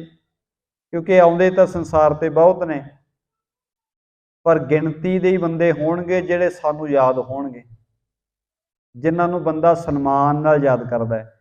ਦੁਨੀਆ ਤਾਂ ਅਰਬਾਂ ਖਰਬਾਂ ਦੀ ਗਿਣਤੀ 'ਚ ਹੈ ਤੇ, ਪਰ ਸਮਾਜ ਵਿੱਚ ਕੁਝ ਗਿਣਤੀ ਦੇ ਬੰਦਿਆਂ ਨੇ ਸਨਮਾਨ ਪ੍ਰਾਪਤ ਕੀਤਾ ਹੈ, ਜਿਨ੍ਹਾਂ ਨੂੰ ਦੁਨੀਆ ਨੇ ਯਾਦ ਕਰਦੇ। ਕਿਸੇ ਨੂੰ ਜਿਹਨੇ ਪਰਿਵਾਰ ਵਾਸਤੇ ਕੀਤਾ, ਚਲੋ ਉਹਦਾ ਪਰਿਵਾਰ ਉਹਨੂੰ 2, 4, 10 ਸਾਲ ਯਾਦ ਕਰ ਲੈਂਦਾ। ਪਰ ਜਿਨ੍ਹਾਂ ਨੇ ਸਮਾਜ ਵਾਸਤੇ, ਜਿਨ੍ਹਾਂ ਨੇ ਮਨੁੱਖਤਾ ਵਾਸਤੇ ਕੁਝ ਕੀਤਾ ਹੁੰਦਾ ਹੈ, ਉਹਨਾਂ ਨੂੰ ਰਹਿੰਦੀ ਦੁਨੀਆ ਤੱਕ ਯਾਦ ਕੀਤਾ ਜਾਂਦਾ। ਉਹਨਾਂ ਦੇ ਭਲੇ ਦੇ ਕਾਰਜਾਂ ਕਰਕੇ ਯਾਦ ਕੀਤਾ ਜਾਂਦਾ, ਭਲਾਈ ਦੇ ਕਰਕੇ ਯਾਦ ਕੀਤਾ ਜਾਂਦਾ ਹੈ। ਭਾਈ ਮਰਦਾਨਾ ਜੀ ਵਰਗੇ ਪਿਆਰੇ, ਜਿਨ੍ਹਾਂ ਨੇ ਗੁਰੂ ਕਾ ਸੰਗ ਮਾਣਿਆ, ਭਾਈ ਵਾਲਾ ਜੀ ਵਰਗੇ, ਹੋਰ ਕਿੰਨੇ ਪਿਆਰੇ ਜਿਨ੍ਹਾਂ ਨੇ ਗੁਰੂ ਕੀ ਸੰਗਤ ਕੀਤੀ, ਜੀਵਨ ਸਫਲਾ ਕਰ ਗਏ। ਉਹਨਾਂ ਦਾ ਨਾਮ ਸਦਾ ਵਾਸਤੇ ਹੈ। ਇਸ ਕਰਕੇ ਸਾਹਿਬ ਜੀ ਕਹਿੰਦੇ ਪਿਆਰਿਓ, ਵਾਹਿਗੁਰੂ ਪ੍ਰਮਾਤਮਾ ਜੀ ਦੇ ਨਾਮ ਦਾ ਖਰਚ ਬੰਨਣਾ ਕਰੀਏ। ਇੱਥੇ ਟਿਕਾਣਾ ਭਾਈ ਕਿਸੇ ਦਾ ਪੱਕਾ ਨਹੀਂ ਬਣਿਆ। ਬੜੇ ਲੋਕ ਆਏ ਜਿਨ੍ਹਾਂ ਨੇ ਪੱਕੇ ਟਿਕਾਣੇ ਬਣਾਉਣ ਦੇ ਯਤਨ ਕੀਤੇ। ਬੰਦਾ ਕਹਿੰਦਾ ਜੀ ਮੈਂ ਬਹੁਤ ਤਕੜਾ ਘਰ ਬਣਾਇਆ, ਇਹਨੂੰ ਕੋਈ ਹਿਲਾ ਨਹੀਂ ਸਕਦਾ। ਠੀਕ ਹੈ, ਘਰ ਨਹੀਂ ਹਿੱਲੇਗਾ, ਪਰ ਅਸੀਂ ਰਹਿਣ ਵਾਲਿਆਂ ਨੇ ਇੱਕ ਦਿਨ ਇੱਥੋਂ ਹਿੱਲ ਜਾਣਾ। ਸਾਡਾ ਵੀ ਸੇਵਾ ਸਦਾ ਵਾਸਤੇ ਨਹੀਂ ਰਹਿਣਾ, ਘਰ ਇੱਥੇ ਹੀ ਰਹਿ ਜਾਂਦੇ ਨੇ। ਇਸ ਕਰਕੇ ਸਾਹਿਬ ਜੀ ਕਹਿੰਦੇ ਨੇ, ਅੱਗੇ ਫਿਰ ਵਚਨ ਕਰਕੇ ਸਮਝਾਉਂਦੇ ਨੇ, ਜੋਗੀਤਾ ਆਸਨ ਕਰ ਵਹਿ, ਮੁੱਲਾ ਵਹਿ ਮੁਕਾਮ, ਪੰਡਤ ਬਖਾਣੇ ਪੋਤੀਆਂ, ਸਿਵ ਬਹਿ ਦੇਵ ਸਥਾਨ। ਕਹਿੰਦੇ ਜੋਗੀ ਵੀ ਸੰਸਾਰ ਤੇ ਨੇ ਜਿਹੜੇ ਆਸਣ ਲਾ ਕੇ ਬੈਠੇ ਨੇ, ਮੁੱਲਾ ਜੀ ਆਪਣੇ ਮੁਕਾਮ ਤੇ ਟਿਕਾਣੇ ਤੇ ਬੈਠੇ ਨੇ, ਪੰਡਤ ਜੀ ਪੋਥੀਆਂ ਦਾ ਵਿਖਿਆਨ ਕਰ ਰਹੇ ਨੇ, ਸਿੱਧ ਲੋਕ ਵੀ ਬੈਠੇ ਨੇ, ਉਹ ਆਪਣੇ ਤੌਰ ਤੇ ਦੇਵ ਸਮਾਧੀਆਂ ਲਾ ਕੇ ਬੈਠੇ ਨੇ। ਪਰ ਜੋਗੀ, ਮੁੱਲਾ, ਪੰਡਤ, ਸਿੱਧ ਜੋਗੀ, ਇਹ ਜਿਹੜੇ ਆਪੋ ਆਪਣੇ ਟਿਕਾਣੇ ਬਣਾ ਕੇ ਤਾਂ ਬੈਠੇ ਨੇ, ਪਰ ਸਤਿਗੁਰੂ ਕਹਿੰਦੇ ਸਦੀਵੀ ਟਿਕਾਣਾ ਇਹਨਾਂ ਚੋਂ ਵੀ ਕਿਸੇ ਦਾ ਨਹੀਂ। ਸਦਾ ਵਾਸਤੇ ਤਾਂ ਇੱਥੇ ਕੋਈ ਵੀ ਨਹੀਂ ਰਿਹਾ। ਰਾਣਾ ਰਾਉ ਨਾ ਕੋ ਰਹਿ, ਰੰਗ ਨਾ ਤੁੰਗ ਫਕੀਰ, ਬਾਰੀ ਆਪੋ ਆਪਣੀ, ਕੋਈ ਨਾ ਬੰਦੈ ਧੀਰ। ਤੇ ਸਾਹਿਬ ਨੇ ਕਿਹਾ, ਸੁਰ ਸਿੱਧ ਗਣ ਗੰਧਰਵ ਮੁੰਜਨ, ਸੇਖ ਪੀਰ ਸਲਾਰ, ਦਰ ਕੂਚ ਕੂਚਾ ਕਰ ਗਏ, ਅਵਰੇ ਪੇ ਚੱਲਣ ਹਾਰ। ਵੱਡੇ ਵੱਡੇ ਸਿੱਧ, ਪੀਰ, ਸੁਰਨਾਥ, ਗਣ ਗੰਧਰਵ, ਮੁਨੀ, ਸੇਖ, ਪੀਰ, ਵੱਡੇ ਵੱਡੇ ਸਰਦਾਰ, ਸਤਿਗੁਰੂ ਕਹਿੰਦੇ ਦਰ ਕੂਚ ਕੂਚਾ ਕਰ ਗਏ, ਸਾਰੇ ਕੂਚ ਕਰ ਗਏ ਇੱਕ ਦਿਨ। ਕਿੱਡੇ ਵੱਡੇ ਵੱਡੇ ਰਾਜੇ ਮਹਾਰਾਜੇ ਹੋਏ, ਕਿੱਡੀਆਂ ਵੱਡੀਆਂ ਵੱਡੀਆਂ ਤਾਕਤਾਂ ਦੇ ਮਾਲਕ ਹੋਏ, ਜਿਨ੍ਹਾਂ ਦੇ ਹੁਕਮ ਦੇ ਨਾਲ ਦੁਨੀਆ ਚੱਲਦੀ ਹੈ। ਤੇ ਗੁਰੂ ਸਾਹਿਬ ਕਹਿੰਦੇ ਦਰ ਕੂਚ ਕੂਚਾ ਕਰ ਗਏ, ਅਵਰੇ ਵੀ ਚੱਲਣ ਹਾਰ। ਕੁਝ ਤਾਂ ਕੂਚ ਕਰ ਗਏ ਸਮਾਂ ਆਉਣ ਤੇ ਬਾਕੀ ਭਾਈ ਚੱਲਣ ਵਾਸਤੇ ਤਿਆਰ ਬੈਠੇ ਨੇ। ਇੱਥੋਂ ਤਾਂ ਪੂਰ ਭਰ ਭਰ ਕੇ ਜਾ ਰਹੇ ਨੇ। ਇੱਕ ਇੱਕ ਸੈਕਿੰਡ ਵਿੱਚ ਪਤਾ ਨਹੀਂ ਕਿੰਨੇ ਘਰਾਂ ਵਿੱਚ ਰੋਣਾ ਕਰਲਾਉਣਾ ਪੈ ਜਾਂਦਾ, ਇੱਕ ਇੱਕ ਸੈਕਿੰਡ ਦੇ ਵਿੱਚ। ਤੇ ਇੱਕ ਇੱਕ ਸੈਕਿੰਡ ਦੇ ਵਿੱਚ ਪਤਾ ਨਹੀਂ ਕਿੰਨੇ ਕੁ ਘਰਾਂ ਵਿੱਚ ਖੁਸ਼ੀਆਂ ਵੀ ਆ ਰਹੀਆਂ ਨੇ। ਜਿਨ੍ਹਾਂ ਦੇ ਘਰਾਂ ਵਿੱਚ ਬੱਚੇ ਦਾ ਜਨਮ ਹੋ ਰਿਹਾ ਹੈ ਉਹ ਖੁਸ਼ੀ ਮਨਾ ਰਹੇ ਨੇ, ਤੇ ਹਜ਼ਾਰਾਂ ਲੱਖਾਂ ਲੋਕ ਨੇ ਜਿਹੜੇ ਇੱਕੋ ਸੈਕਿੰਡ ਦੇ ਵਿੱਚ ਉਹ ਸਦੀਵੀ ਤੌਰ ਤੇ ਅੱਖਾਂ ਮੀਟ ਰਹੇ ਨੇ। ਤੇ ਸਤਿਗੁਰੂ ਕਹਿੰਦੇ ਭਾਈ ਇੱਥੇ ਅਸਲੀ ਟਿਕਾਣਾ ਕਿਸੇ ਦਾ ਨਹੀਂ। ਤੁਸੀਂ ਕਹਿ ਰਹੇ ਹੋ ਮੁਹੰਮਦ ਸਾਹਿਬ ਦਾ ਟਿਕਾਣਾ ਹੈ, ਇੱਥੇ ਟਿਕਾਣਾ ਤਾਂ ਵੱਡੇ ਵੱਡੇ ਸਿੱਧ ਰਿਸ਼ੀ ਮੁਨੀ ਜੋਗੀਆਂ ਦਾ, ਵੱਡੇ ਵੱਡੇ ਗਣ ਗੰਧਰਵਾਂ ਦਾ, ਕਿਸੇ ਦਾ ਟਿਕਾਣਾ ਨਹੀਂ। ਦਰ ਕੂਚ ਕੂਚਾ ਕਰ ਗਏ ਅਵਰੇ ਪੇ ਚਲਣ ਹਾਰ, ਬਾਕੀ ਚੱਲਣ ਵਾਸਤੇ ਤਿਆਰ ਬੈਠੇ ਨੇ। ਬਾਰੀ ਆਪੋ ਆਪਣੀ, ਕੋਈ ਨਾ ਬੰਦਾ ਧੀਰ, ਬਾਰੀ ਦੀ ਉਡੀਕ ਕਰ ਰਹੇ ਆ। ਸਮਾਂ ਆ ਗਿਆ ਜਿਸ ਵੇਲੇ ਆਵਾਜ਼ ਪੈ ਗਈ, ਫਿਰ ਇੱਥੇ ਰੋਕ ਨਹੀਂ ਪਾਵਾਂਗੇ, ਕਿਉਂਕਿ ਗੁਰੂ ਸਾਹਿਬ ਦੇ ਬਚਨ ਅਸੀਂ ਪੜ੍ਹਦੇ ਆ। ਸਾਹਿਬ ਨੇ ਕਿਹਾ ਜਿਸ ਵੇਲੇ ਕਿਸਾਨ ਦਾ ਹੁਕਮ ਹੁੰਦਾ ਹੈ ਨਾ, ਜਿਹੜੇ ਕਿਸਾਨ ਨੇ ਫਸਲ ਬੀਜੀ ਹੋਵੇ, ਉਹ ਜਦੋਂ ਹੁਕਮ ਕਰ ਦੇਵੇ ਕਾਮਿਆਂ ਨੇ ਆ ਕੇ ਉਸੇ ਵੇਲੇ ਫਸਲ ਵੱਢ ਲੈਣੀ। ਹੁਣ ਕਾਮੇ ਇਹ ਨਹੀਂ ਪੁੱਛਦੇ ਕਿ ਮਾਲਕ ਜੀ ਅਜੇ ਫਸਲ ਤਾਂ ਅਜੇ ਕੱਲ੍ਹ ਬੀਜੀ ਸੀ, ਪਰਸੋਂ ਬੀਜੀ ਸੀ, ਅਜੇ ਕੱਚੀ ਹੈ ਫਸਲ। ਕਾਮਿਆਂ ਦਾ ਕੰਮ ਹੁੰਦਾ ਉਹਨਾਂ ਨੇ ਫਸਲ ਵੱਢ ਹੀ ਲੈਣੀ, ਉਹਨਾਂ ਨੂੰ ਮਜ਼ਦੂਰੀ ਮਿਲ ਜਾਣੀ। ਪਰਮਾਤਮਾ ਨੇ ਇਹ ਸੰਸਾਰ ਵਿੱਚ ਸਾਡੇ ਜੀਵਾਂ ਰੂਪੀ ਫਸਲ ਬੀਜੀ ਹੋਈ ਹੈ। ਉਹ ਇਹ ਨਹੀਂ ਵੇਖਦਾ ਇਹ ਹਰੀ ਹੈ, ਅਜੇ ਕੱਚੀ ਹੈ, ਅਜੇ ਅੱਧ ਕੱਚੀ ਹੈ ਜਾਂ ਪੱਕੀ ਹੈ, ਉਹ ਨਹੀਂ ਵੇਖਦਾ। ਹਰੀ ਨਾਹੀ ਨਹਿ ਡੱਡਰੀ ਪੱਕੀ ਵੱਢਣ ਹਾਰ, ਹਰੀ ਵੀ ਨਹੀਂ ਵੇਖਦਾ ਉਹ ਕਿ ਅਜੇ ਤਾਂ ਬਿਲਕੁਲ ਹਰੀ ਪਈ ਹੈ ਫਸਲ, ਨਾ ਡੱਡਰੀ, ਨਾ ਅੱਧ ਪੱਕੀ ਜੀ ਵੇਖਦਾ, ਨਾ ਇਹ ਵੇਖਦਾ ਕਿ ਹੁਣ ਪੱਕ ਗਈ ਹੈ। ਹਰੀ ਨਾਹੀ ਨਹਿ ਡੱਡਰੀ ਪੱਕੀ ਵੱਢਣ ਹਾਰ, ਲੈ ਲੈ ਦਾਤ ਪਹੁੰਚਿਆ ਲਾਵੇ ਕਰ ਤਿਆਰ, ਜਾਂ ਹੋਆ ਹੁਕਮ ਕਿਰਸਾਨ ਦਾ ਤਾਂ ਲੁਣ ਮਿਣਿਆ ਖੇਤਾਰ।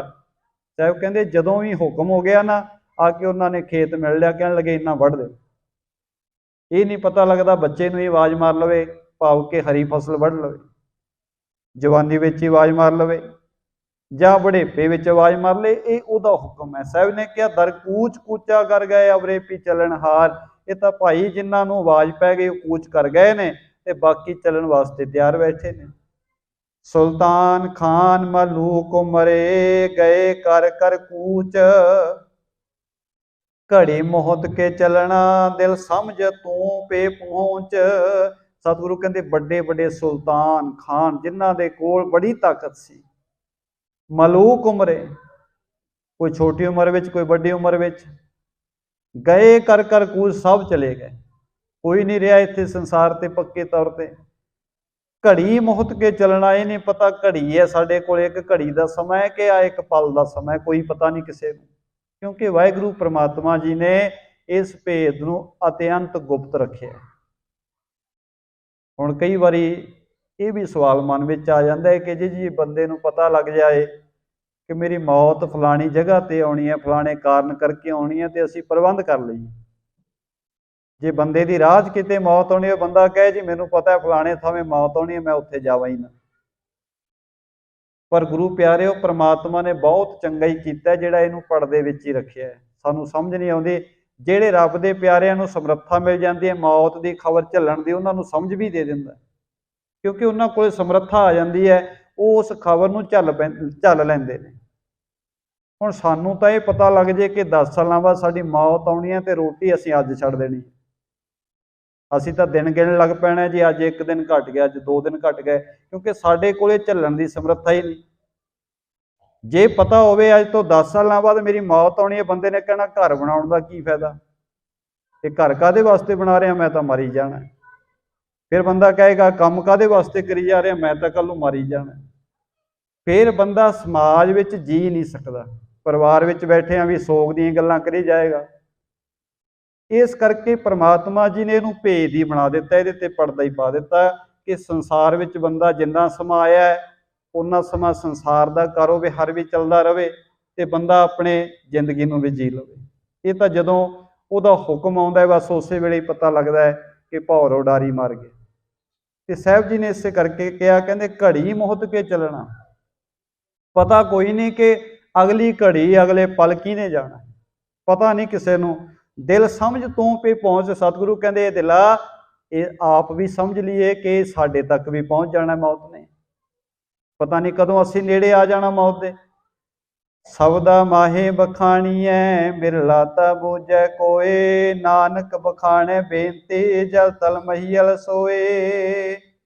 गुरु साहब जी समझाਉਂਦੇ ਨੇ बड़ा कुछ पर कोई बिरला ही समझदा है, किसी बिरले ਨੂੰ समझ ਪੈਂਦੀ है। जिस दिन ਅਸੀਂ किते अंतिम संस्कार ते चले जाइए, कोई प्राणी ਦੀ ਸਾਡੇ ਪਰਿਵਾਰਾਂ ਵਿੱਚੋਂ मौत हो जावे ਤੇ ਕਿਤੇ ਉਹਨਾਂ ਪਰਿਵਾਰ ਦੀਆਂ ਗੱਲਾਂ ਸੁਣ ਕੇ ਵੇਖਿਓ, ਕਹਿਣਗੇ ਇਹ ਜੀ ਜ਼ਿੰਦਗੀ ਬੰਦਾ ਹੈ ਕੁਝ ਨਹੀਂ, ਪਤਾ ਨਹੀਂ ਲੱਗਦਾ। ਕਿਉਂਕਿ ਸਾਹਮਣੇ ਸਾਰਾ ਕੁਝ ਵੇਖ ਕੇ ਬੰਦਾ ਕਹਿੰਦਾ ਜੀ ਇਹ ਤਾਂ ਬਸ ਬੰਦਾ ਐਵੇਂ ਹੀ ਭੱਜਿਆ ਫਿਰਦਾ, ਪਤਾ ਨਹੀਂ ਲੱਗਦਾ ਕਦੋਂ ਇਹਦਾ ਪੜਾਕਾ ਪੈ ਜਾਣਾ। ਉਸ ਦਿਨ ਫਿਰ ਬੰਦਾ ਕਿਉਂਕਿ ਦੇਖਿਆ ਹੁੰਦਾ ਸਾਰਾ ਕੁਝ, ਉਹ 1-2 ਘੰਟੇ ਕਿਸੇ ਨੂੰ ਇੱਕ ਦਿਨ ਅਸਰ ਜਿਹਾ ਰਹਿੰਦਾ, ਫਿਰ ਅਸੀਂ ਬਾਕੀ ਕੰਮਾਂ ਵਿੱਚ ਰੁੱਝ ਜਾਂਦੇ ਹਾਂ, ਫਿਰ ਭੁੱਲ ਜਾਂਦੇ ਹਾਂ। ਤੇ ਸਤਿਗੁਰੂ ਕਹਿੰਦੇ ਬਿਰਲਾ ਤਾਂ ਬੂਝੇ ਕੋਈ, ਕੋਈ ਬਿਰਲਾ ਹੈ ਜਿਹੜਾ ਸਮਝਦਾ, ਜਿਹਨੂੰ ਪਤਾ ਹੈ ਕਿ ਸੱਚਮੁੱਚ ਇੱਥੋਂ ਭਾਈ ਜਾਣਾ ਹੈ। ਜੇ ਜਾਣਾ ਹੈ, ਇਹ ਪਤਾ ਹੈ ਕਿ ਪਤਾ ਨਹੀਂ ਕਦੋਂ ਜਾਣਾ ਹੈ, ਤਾਂ ਬੰਦਾ ਭਾਈ ਫਿਰ ਕਿਤੇ ਨਫ਼ਰਤ ਨਹੀਂ ਕਰੇਗਾ, ਕਦੇ ਧੋਖੇ ਫਰੇਬ ਨਹੀਂ ਕਰੇਗਾ, ਕਿਉਂਕਿ ਪਤਾ ਕਿ ਪਤਾ ਨਹੀਂ ਕਦੋਂ ਤੁਰ ਪੈਣਾ ਹੈ। ਤੇ ਸਾਹਿਬ ਕਹਿੰਦੇ ਨਾਨਕ ਬਖਾਣੇ ਬੇਨਤੀ ਜਲ ਥਲ ਮਈਆ ਸੋਏ। ਪਰਮਾਤਮਾ ਜੀ ਭਾਈ ਸਾਰੇ ਜਲ ਤੇ ਥਲ ਵਿੱਚ ਵਸਦੇ ਨੇ।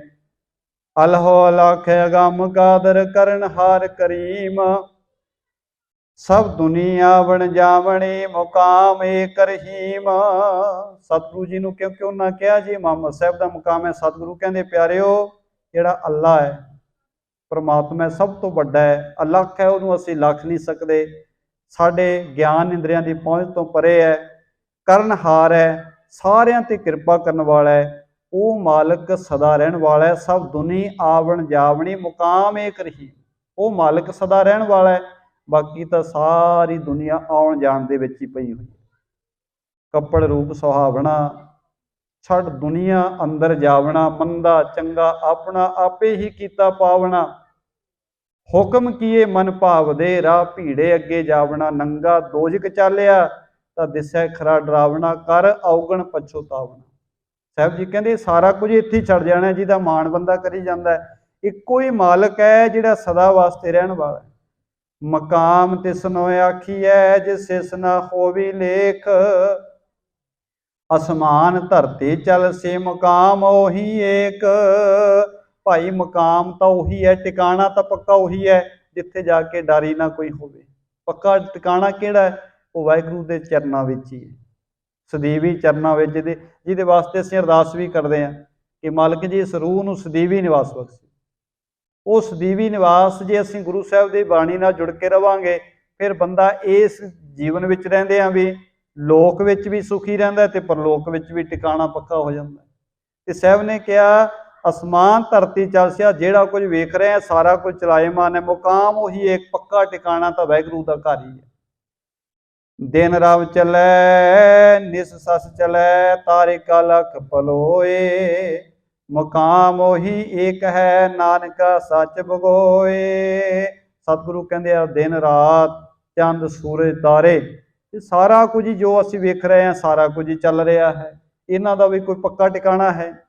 ਪੱਕਾ ਟਿਕਾਣਾ ਤਾਂ ਸਾਹਿਬ ਕਹਿੰਦੇ ਮੁਕਾਮ ਉਹੀ ਏਕ ਹੈ, ਇੱਕੋ ਹੀ ਟਿਕਾਣਾ ਹੈ ਜਿਹੜਾ ਵਾਹਿਗੁਰੂ ਦੇ ਚਰਨਾਂ ਦਾ, ਉਹੀ ਪੱਕਾ ਟਿਕਾਣਾ ਹੈ। ਮਾਲਕ ਦੀ ਸਰਨ ਹੀ ਪੱਕਾ ਟਿਕਾਣਾ ਹੈ, ਬਾਕੀ ਸਾਰਾ ਕੁਝ ਜਿਹੜਾ ਹੈ ਚਲਾਏਮਾਨ ਹੈ। ਦੋਹਰਾ ਸ਼ਬਦ ਪੜਿਓ ਸ੍ਰੀ ਬਦਨ ਜਬ, ਨਿਵੇ ਗੋਰ ਪਦ ਔਰ ਨਮਸਕਾਰ ਕਰ ਪੁਨ ਹਟੇ ਠਹਿਰਾਈ ਨਿਜ ਠੌਰ। ਜਿਸ ਵੇਲੇ ਗੁਰੂ ਨਾਨਕ ਸਾਹਿਬ ਮਹਾਰਾਜ ਜੀ ਨੇ ਇਹ ਪਾਵਨ ਬਚਨ ਪੜ੍ਹੇ, ਸ਼ਬਦ ਗਾਇਨ ਕੀਤਾ, ਕਵੀ ਜੀ ਲਿਖਦੇ ਨੇ, ਕਹਿੰਦੇ ਉਸ ਵੇਲੇ ਜਿਹੜੀ ਕਵਰ ਹੈ ਗੁਰੂ ਸਾਹਿਬ ਦੇ ਚਰਨਾਂ ਵੱਲੋਂ ਨਿਉ ਗਈ ਤੇ ਨਮਸਕਾਰ ਕਰਕੇ ਫਿਰ ਆਪਣੀ ਜਗ੍ਹਾ ਤੇ ਸਥਿਰ ਹੋ ਗਈ ਹੈ। ਮੁੱਲਾ ਸਰਬ ਬਿਲੋਕ ਕੈ ਬਿਸਮਾਨੇ ਮਨ ਮਾਹੇ, ਤਨ ਖੁਦਾਏ ਸਮਝਾਣ ਕੈ ਨਿਵੇ ਚਰਨ ਚਿਤ ਚਾਹੇ। ਜਦੋਂ ਸਾਰੇ ਮੁੱਲਾ ਨੇ ਸਾਰਿਆਂ ਨੇ ਵੇਖਿਆ, ਸਾਰੇ ਇੱਕਦਮ ਹੈਰਾਨ ਹੋ ਗਏ। ਉਹ ਜਾਣ ਗਏ ਕਿ ਇਹ ਧੰਨ ਗੁਰੂ ਨਾਨਕ ਸਾਹਿਬ ਮਹਾਰਾਜ, ਜਿਨ੍ਹਾਂ ਨੂੰ ਅਸੀਂ ਕਹਿ ਰਹੇ ਹਾਂ ਕਿ ਤੁਸੀਂ ਇਹ ਖੜਾਵਾਂ ਪਹਿਨ ਕੇ ਕਿਉਂ ਆਏ ਹੋ, ਇਹ ਤਾਂ ਖੁਦਾ ਦਾ ਰੂਪ ਨੇ। ਖੁਦਾ ਰੂਪ ਜਾਣ ਕੇ ਗੁਰੂ ਸਾਹਿਬ ਦੇ ਚਰਨੀ ਪੈ ਗਏ ਨੇ। ਆਓ ਅਗਲਾ ਜਿਹੜਾ ਪ੍ਰਸੰਗ ਹੈ ਆਪਾਂ ਕੱਲ੍ਹ ਦੇ ਦੀਵਾਨ ਵਿੱਚ ਸ਼ਰਵਣ ਕਰਾਂਗੇ। ਆਓ ਪਿਆਰਿਓ, ਸਦੀਵੀ ਮੁਕਾਮ ਦੇ ਵਾਸਤੇ ਯਤਨ ਕਰੀਏ।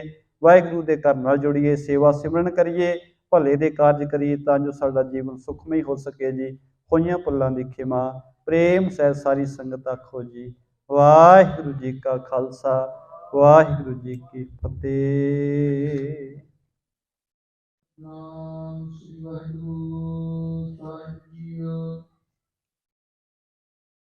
ਜਿਉ ਜਿਉ ਤੇਰਾ ਹੁਕਮ ਇਨੈ ਤਿਉ ਹੋਵਣਾ। ਜਹ ਜਹ ਰਖਿਆ ਤਹ ਜਾਏ ਕਰੁਣਾ। ਕੌਤਲ ਗੁਰ ਦੀਐ ਅਨਕ ਸਹਿਜ ਸੁਭਾਏ। ਦਰਸ਼ਨ ਕਰਤੇ ਗੁਰੂ ਕੈ ਜਨਮਾਨੁਖ ਜਾਏ। ਹੋਵੈ ਤਿਸਤ ਪਸੰਦੀ ਨੂਰ ਅਤਹੁ ਤੁਰ ਤੋਂ ਤਕੀਐ।